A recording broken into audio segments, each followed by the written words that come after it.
ಎಲ್ರಿಗೂ ನಮಸ್ಕಾರ. ನಾನಿವತ್ತು ಸಿಂಪಲ್ ಆಗಿರೋ ಬೇಳೆ ರಸ ಮಾಡೋದನ್ನು ತೋರಿಸ್ತಾ ಇದ್ದೀನಿ. ಇಲ್ಲಿ 1 ಕಪ್ ತೊಗರಿಬೇಳೆ ತೊಗೊಂಡಿದ್ದೀನಿ. 150 ಗ್ರಾಮ್ ಅಷ್ಟಿದೆ.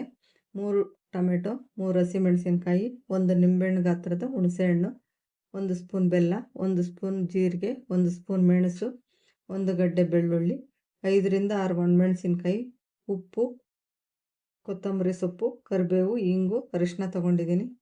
ಈಗ ಬೇಳೆ ಬೇಯಿಸ್ಕೊಳ್ಬೇಕು. ಒಂದು ಕುಕ್ಕರಲ್ಲಿ ಬೇಳೆ, ಟೊಮೆಟೊ, ಹಸಿಮೆಣಸಿನ್ಕಾಯಿ, ಸ್ವಲ್ಪ ಅರಿಶಿನ ಸೇರಿಸ್ಕೊಂಡು 4 ವಿಷಲ್ ಕೂಗಿಸ್ಕೊಳ್ಬೇಕು.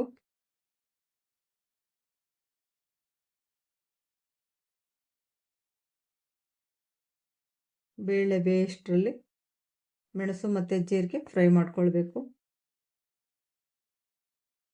ಫ್ರೈ ಮಾಡ್ಕೊಂಡಾದ್ಮೇಲೆ ಅದನ್ನು ಪೌಡ್ರ್ ಮಾಡಿ ಇಟ್ಕೊಳ್ಬೇಕು.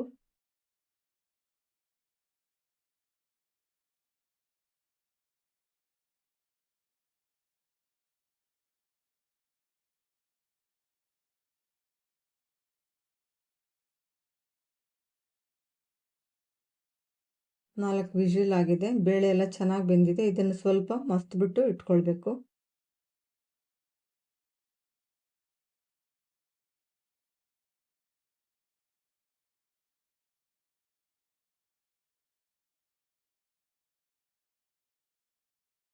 ಬಾಣಲಿನಲ್ಲಿ ಸ್ವಲ್ಪ ಎಣ್ಣೆ ಹಾಕ್ಕೊಂಡು, ಎಣ್ಣೆ ಬಿಸಿ ಆದಮೇಲೆ ಸಾಸಿವೆ, ಕರಿಬೇವು, ಒಣಮೆಣಸಿನ್ಕಾಯಿ ಫ್ರೈ ಮಾಡ್ಕೊಳ್ಬೇಕು.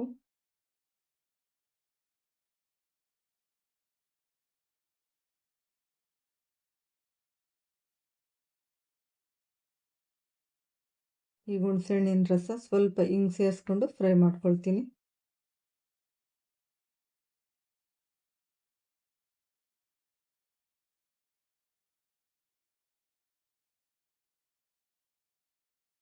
ಮಸ್ತ್ ಇಟ್ಕೊಂಡಿರೋ ಬೇಳೆ ಹಾಕ್ಕೊಂಡು ನೀರು ಎಷ್ಟು ಬೇಕು ನಮಗೆ ಅಷ್ಟು ಸೇರಿಸ್ಕೊಳ್ಬೇಕು.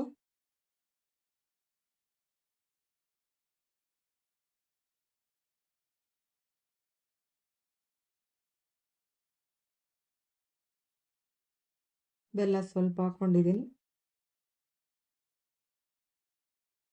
ನೀರು ಸೇರಿಸ್ಕೊಂಡಾದ್ಮೇಲೆ ಅದಕ್ಕೆ ಎಷ್ಟು ಬೇಕಷ್ಟು ಉಪ್ಪು ಹಾಕ್ಕೊಳ್ಬೇಕು. 1 ಸ್ಪೂನು ರಸಮ್ ಪೌಡ್ರ್ ಹಾಕ್ಕೊಂಡಿದ್ದೀನಿ. ಬೇಡ ಅಂದರೆ ಸ್ಕಿಪ್ ಮಾಡ್ಕೊಳ್ಬೋದು. ಜೀರಿಗೆ ಮೆಣಸಿನ ಪುಡಿ ಹಾಕ್ಕೊಳ್ಬೇಕು.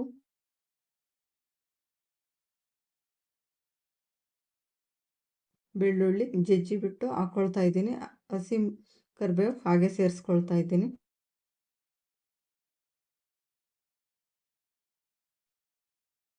ಇದೆಲ್ಲ ಹಾಕಿದ ಮೇಲೆ 3 ನಿಮಿಷ ಚೆನ್ನಾಗಿ ಕುದಿಸ್ಕೊಳ್ಬೇಕು.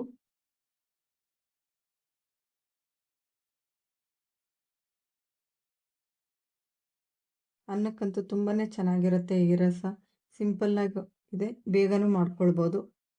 ಲಾಸ್ಟಲ್ಲಿ ಸ್ವಲ್ಪ ಕೊತ್ತಂಬರಿ ಸೊಪ್ಪು ಹಾಕ್ಕೊಂಡು ಮಿಕ್ಸ್ ಮಾಡ್ಕೊಳ್ಬೇಕು.